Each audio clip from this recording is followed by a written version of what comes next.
on Tesla, Karoline. Tim Walz, Governor Walz, saying last night he frequently checks Tesla stock.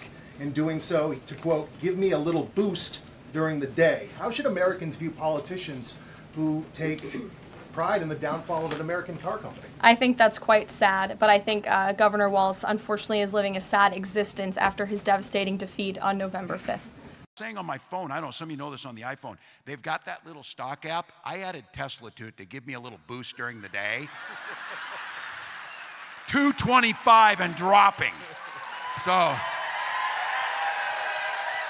and if you own one, we're not blaming you. You can take dental floss and pull the Tesla thing off, you know, and take out, just telling you.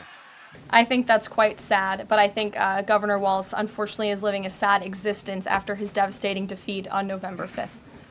Here it comes, television's most exciting hour of leftist idiots. Today we introduce the man known for embellishing stories, lying about his military record, his travels to China, and doesn't even know what's in the abortion bills he signs as governor. His chronic nervousness is accompanied by erratic and awkward hand motions. And, most notably, he looks absolutely terrified when put on the spot in a debate. All right, Tim Walz, come on down. You're the next contestant on The Dems Aren't Right.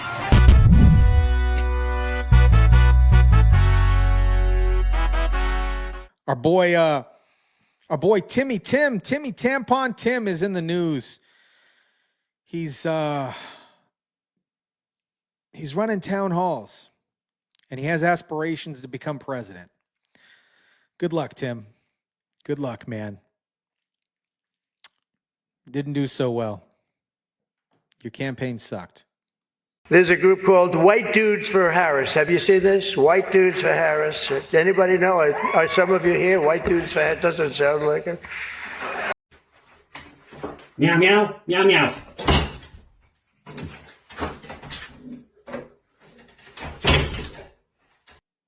Walz is Democrat in Minnesota, a state heavily impacted by Trump's government purges and its trade war with Canada, which, of course, it borders. Governor Walz joins me now. Governor, great to have you on the program. Thanks for having me, Chris. Let me just start with what this all looks like from your position as governor of Minnesota. Obviously, a state right next to Canada. I imagine you have good relationships. I imagine there's a lot of trade that goes on between your state and Canada. What has this all meant for your state? Yeah, Minnesotans like Canadians. We share a lot, and we share a great relationship. First of all, they're our biggest trading partners. It's incredibly disruptive. The number of people who cross the border both ways, Minnesotans going into Canada to work and Canadians coming into Minnesota. It's beneficial to both of our countries. Look, we get 90% of our potash, which is the fertilizer for our huge ag economy. That's real impacts on real producers, driving up costs for producers at a time when we can't sell our products because Donald Trump has this ridiculous trade war going on. And just quite honestly, the chaos and the uncertainty that it causes, so many Minnesotans are asking, when was Canada our enemy? And it makes no sense. It's very difficult as a governor to be able to set and think about budgets, to be able to think about how are we going to continue to attract folks here. And then he starts, as he did today, a day that I've dreaded as a teacher, as a parent of a student in public schools, and as governor, a senseless attack on the Department of Education. And I hope that I think your viewers know this is, there's no plan behind this. Donald Trump doesn't know how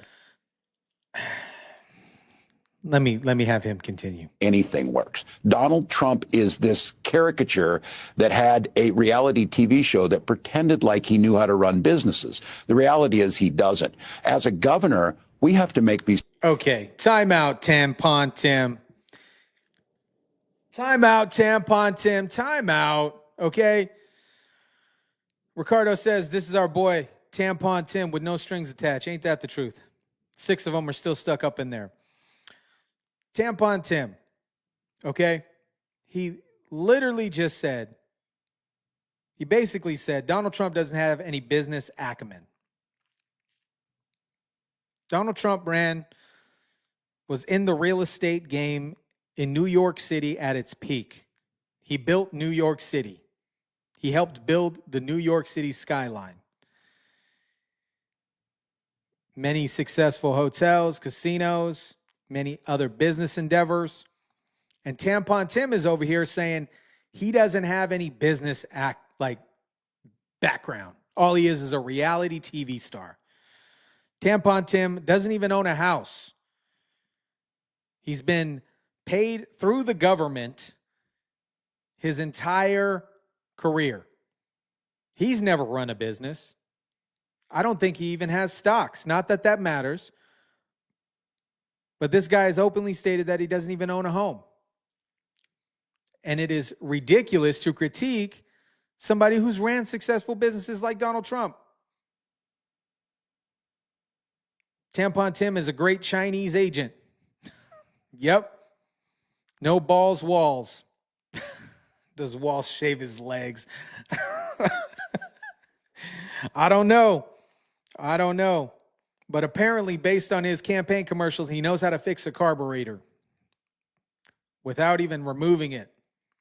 These things work. Local school districts have to understand what are the impacts going to be when you lay off 1,300 experts who are there to make sure that every one of our children get an equitable education. And so it's chaos. And look, I think he thrives in this. And then he tells his supporters that only he can fix it.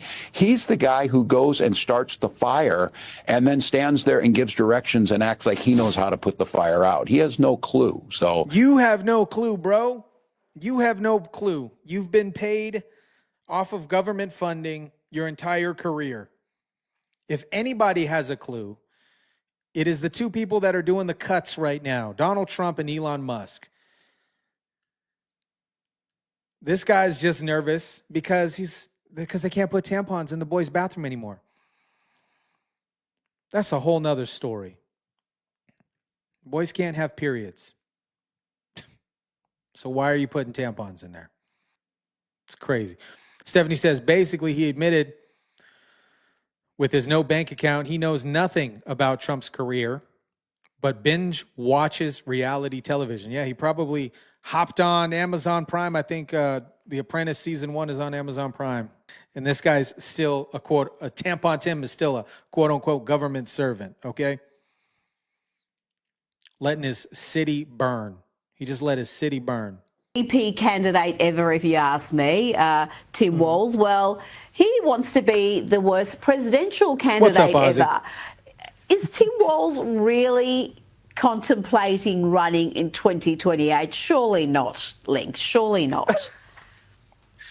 Well, I don't think there are going to be any big donors for Tim Walz, and politics is all about money, right? So if the donors aren't there, then Tim Walz really doesn't have a campaign whatsoever moving into 2028. But this just shows how delusional Tim Walz actually is, that he even thinks he could be a front runner in 2028. I mean, America does not want an overgrown Disney adult with a questionable internet search history running the country. I don't even want Tim Walz near a McDonald's playground, let alone in charge of the nuclear code. So he's very, very delusional. He might have a career on Broadway. He's got those Bob Fosse jazz hands. That would be great for Tim Walz.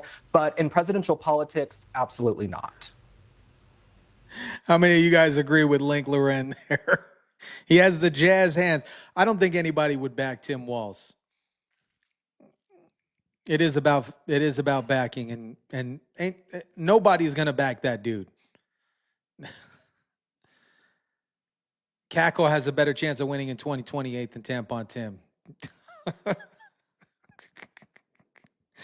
Yeah, and that's the other thing. Stephanie just brought it up. He said this dude's family took a photo in MAGA gear. They don't even like you.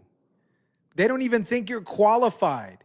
They didn't even support you during your vice presidential campaign. Your family doesn't even like you.